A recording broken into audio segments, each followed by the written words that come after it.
back to another episode of the Blue Honor Vlog. I'm Kay Williams, author of OpDec, Operation Deceit, Blue Honor, and the Trail of Q trilogy.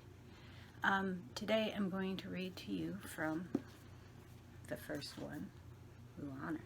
So this is what my site was named for, and it's kind of the springboard to everything. It is my first book.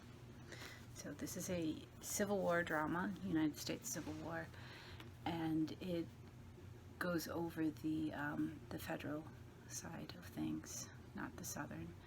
I feel like an awful lot of books glorify and romanticize the Old South, forgetting the facts of slavery and genocide and stuff that was going on. It really wasn't all that romantic. The oppression of women, oppression of African slaves, and just mass wealth built off of the abuse of people. So that's not very romantic. People can argue all the time, oh, it's my heritage and stuff. Well, your heritage, I don't hear many Germans running around claiming that they want symbols of Nazism and those statues and icons or portraits of people who participated still lauded around because that's their heritage. There are things in our heritage that we should be ashamed of, and it's okay to be ashamed of and still look at your country as that shining beacon on a hill, so to speak. The United States still has, in my estimation, a ways to go to fulfill that promise that all men are created equal. And it started in the genocide of the Native American. It continued with the genocide of the African, the oppression of women, treatment of immigrants, which continues to this day. And everything that's going on right now, not to get too political, I think we need to face this stuff. It's very ugly, and it's my hope that, this is Leviathan's last swipe at the sailors before he goes down, and that we can move past this ugliness. We are better than this, and we need to get there, and it needs to stop, and we need to acknowledge the bad as well as the good. Things aren't so, clear cut. There's a lot of gray. Anyway, back to Blue Honor.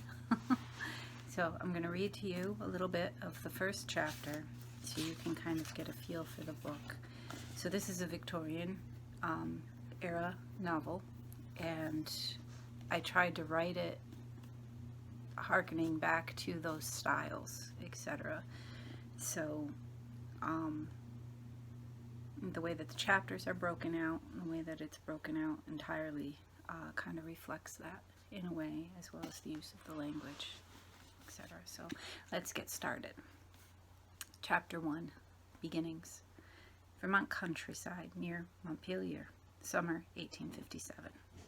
The halcyon morning gilded the quiet countryside of northern Vermont. In the center of a lush clearing, a white church cast its long shadow. Horse and carriage lined the lane, waiting for absent owners. The greenery was backed by fields lined with stone fences and tree lines, farmland. The landscape stretched as far as the eye reached. The double doors of the church suddenly swung inward, and the peace was ended along with the Sunday's Mass. Below the soaring steeple, the congregation poured from within, spreading down the stairs and over the lawn, their chatter like the drone of a beehive. They drew into tight clusters, mimicking the flowers spotting the ground. Sunday was a day to parade in fine suits and gowns with countless trimmings. A girl of 15 sprang from the crowd, jamming the door. She placed a lacy hand at her brow to shade her eyes. The action caused her gown to gap, so that she was forced to readjust the way it lay. In truth, the gown fit exceptionally well. Though the jade and ivory fabric blended flawlessly with the setting, the dress was the most daring there. Perhaps it was meant for other occasions and for a girl a bit older. The girl peered at her figure and saw more of herself than she wanted. She quickly pulled up the neckline, and the motion caused the hat topping her mink-colored hair to slip over her brow. She blew out a ragged breath and pulled the blasted ties of the cap tighter. Why had she decided to wear this awful costume? While she twisted the silk ribbon of her bonnet, the girl investigated her surroundings for the exact reason she was dressed like that. Only the usual women, children, and old men of the local farms and town gathered before her. Annoyance took her pretty face, spreading over her body until her finger tapped the banister. She balled her fists as if she could squeeze whom she sought from the air. Her expectant eyes met several faces, after which she blushed with embarrassment at her mistake. The men tipped their hats and nodded, offering warm greetings as they exited the church. Heedless of their kindness, her focus was already elsewhere. Like most girls her age, she wanted the company of a certain young man. Indeed, he was someone she cared a great deal for, but not in the manner most presumed. Knowing he was home again brought happiness into the bored old shadows. The corner of her lips curled. Of course there was the matter of a pressing request. While she sought this young man, the sermon played in her mind, or rather the gossip during the sermon. Sources confirmed his presence, but despite the small size of the church, he remained hidden throughout the proceedings. She remembered when they were children, trying to glimpse each other from their respective pews. Once spotted, they traded contorted faces until their parents hissed them still, or one got a crack on the bottom for misbehaving, usually him. Through the entire oration, she forced her body stiff and straight, only watching ahead. The pain of her mother rapping her knuckles with a fan was not easily forgotten, and she would have died of mortification at being punished so at her age. The dress helped hold her still with the threat of other embarrassment. The pastor's imagined reaction floated in her mind. He was easily upset and was certain to faint away. As it was, he didn't breathe regularly enough, his mouth constantly exhaling grand sermons. Today she listened very little to what he said. Devilish thoughts nagged like nettles in her shoes. She hardly breathed herself. Supposedly her friend arrived late the day before. The trip being rather long, he likely skipped church and thought to skip a visit to her as well. Of course, his family was quite serious about the Sabbath, more so than even her kin. Indeed, it must have been that he delayed the family, so of course they sat at the back as not to disturb anyone. It was ridiculous to think that he'd call out or join her. If that were the case, he would have been first from the building. But then, where was he? All the while she thought, she descended the steps, danced on tiptoe, and generally paced along. She simply had to find him before they left for home. "Good day to you, Emily," Conrad, an elderly woman said. Emily recognized that voice. She faced the woman as she forced a friendly laugh and struggled to stop wringing her hands. "Good morning," Emily said, forcing a smile. "You are growing so lovely, dear," the woman continued. The aged woman rarely spoke kindly to anyone without a hook for a bit of distasteful news. The cloying tone gave her away. She must have detected her desperation and saw her search. Added up with the dress, well, there she was. The woman's hard eyes, ringed by wire glasses, were determined to pluck out Emily's soul. "What a charming smile," she said, touching Emily's arm, when the girl's attention waned. Emily exhaled a nervous laugh, a bit faint. Her chance to catch her friend slipped away. Now was not the time to share idle conversation with the town gossip, but neither could she be rude to the woman. Her mother was certain to hear if she were.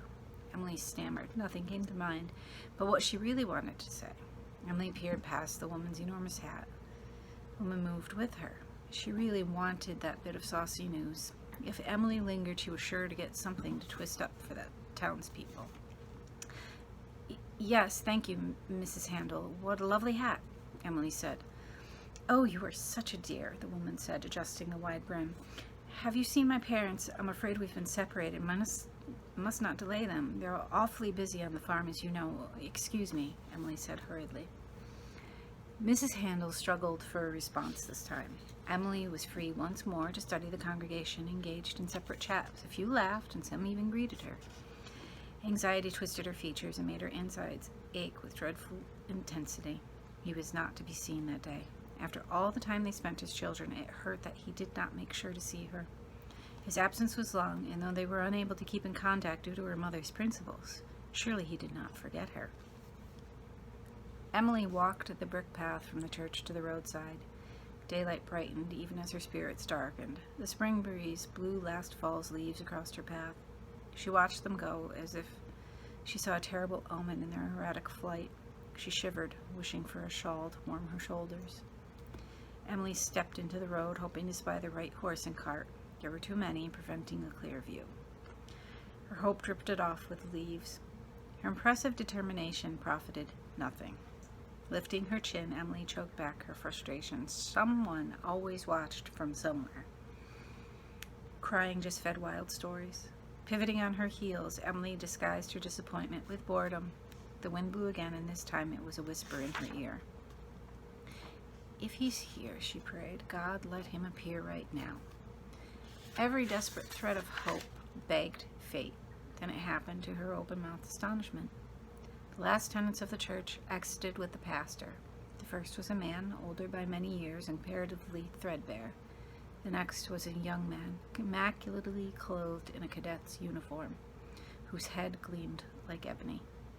The boy appeared well despite his long absence from a mother's care. He was charming and bore great confidence, something West Point Academy issued with the uniform. Even his swagger was improved. She was proud, as if she had a hand in his transformation. Emily raced up the brick path to the church steps. The lawn stretched on forever, and she dodged parishioners and hellos, afraid to forget her words in the interim. She mumbled to herself, heedless of how strange the act was. You need to convince him, Daddy can't. He has to get away from here. He's better than this. Emily charged up the steps to the boy's side. Her alabaster features glowed in the sun, and a smile at last lit up her pretty face. A momentary glance passed, but the boy disregarded her to follow his father to the lawn. Emily's words washed away with shattered joy. His father whispered to him, peered over his shoulder, giving her a nod and wink. Though she was obvious as the day in a big hoop skirt and frills, he stepped past without a notice. She refused to accept that he had forgotten her. Then she remembered a little fact that had perhaps caused the snub. He was angry she refused to see him off at the train. He should have understood her reasons. Emily strode after them, scowling. He slipped his fingers through his brilliant raven hair, laughing at something his father said.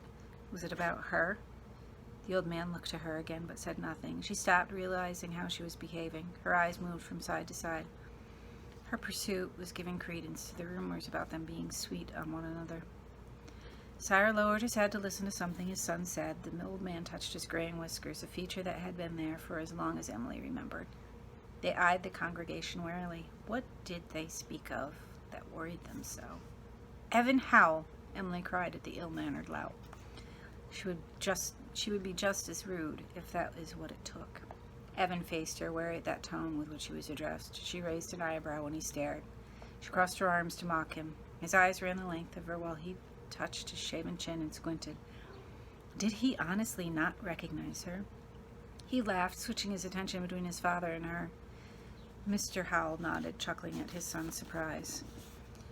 Outraged, Emily wanted to cuff his ear. It hadn't been so long she hadn't changed that much. Miss Emily Conrad, Evan declared with surprise. You look... Where have you been? I have searched all over this yard for you, and when I do find you, you don't even look at me. Not at all, gentlemanly Evan. Emily berated him. Evan's expression was sheepish.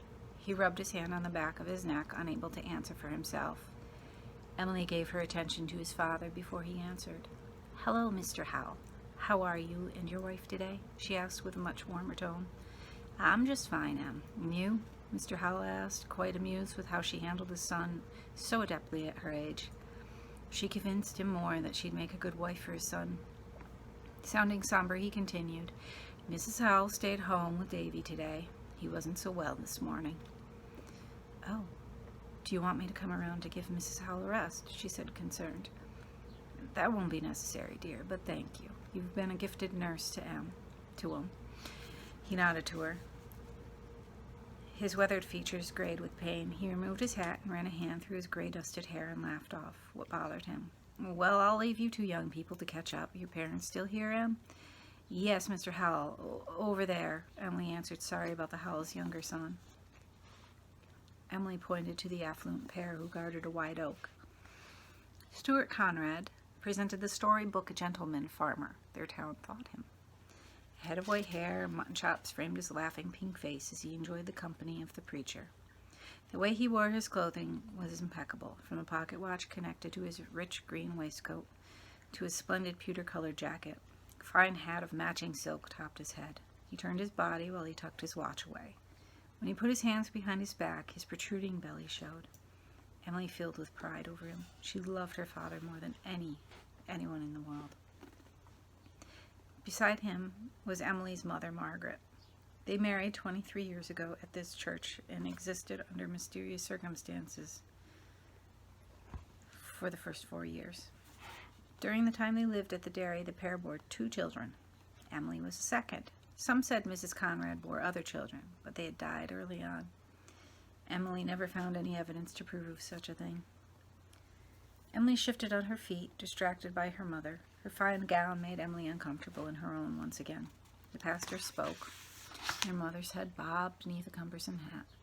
If Emily knew the matriarch at all, she knew that her mother was enjoying a genial chat with a man of God, all the while judging the other ladies on the lawn for their shortcomings. Only on occasion did she manage a smile, as when a neighbor or acquaintance bid her good day in public. Sometimes she gave Emily that smile. Margaret thought custom and duty were the most important tasks of a woman, and they should be done well and right.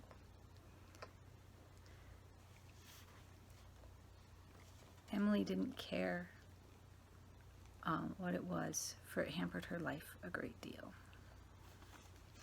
Oh, I'm sorry, I missed a whole bunch of lines there.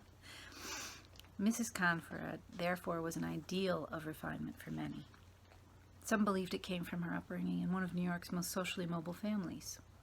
Others believed it was that she hid something. Emily didn't care what it was, for it hampered her life a great deal. Sadly, no standing, no hat or gown hid the lines of gray. Mrs. Conrad's brown hair shaded the developing lines around her mouth and in the corners of her eyes, which were the same color as her daughter's. Amid the desperate clinging to faded youth and the true loveliness of her face, Mrs. Conrad usually held her thin lips pinched tight. This added severity to her expression. Her mother was not always doting, but she loved her family deeply. She served as a contrast to her husband's constant warmth. They were well balanced. So, I'm going to leave off there. From that point on, Emily has a conversation with Evan regarding her brother, and that's why she wanted to find him and was so desperate to find him. As you know, it's a Civil War novel, so you can guess with the cadet uniform and stuff, this is a precursor to war, even though it's a few years before, in 1857. Things are coming along in that direction. The two sides are going to clash over human rights, and thankfully those who were on the right side of history won that battle and stuff in the end. And I think we face a similar battle today, possibly for the soul of our country and stuff yet again. And I believe in us and that we will overcome, just like we did during the Civil War. We overcame, but there was still a lot of work to do. Thanks for listening. I'll see you next time. Please subscribe to the channel so that you can get these updates. Thanks. Bye.